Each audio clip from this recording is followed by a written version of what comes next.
flag of the United States of America, and to the republic for which it stands, one nation, under God, indivisible, with liberty and justice for all.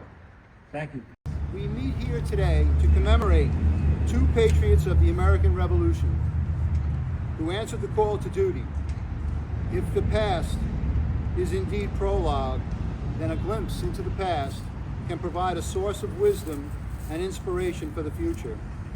As we honor these two patriots today, let us be mindful of their service to our nation, and let us rededicate ourselves to the principles which they held sacred.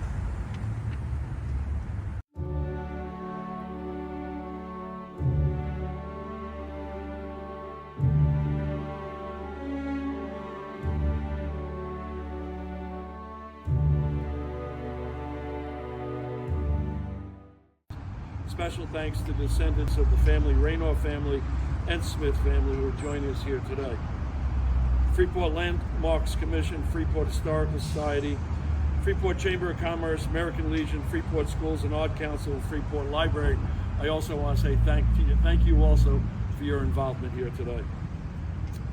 The purpose of today's ceremony is to honor Freeport's role in the American Revolution and recognize the local patriots whose contributions helped shape our founding nation.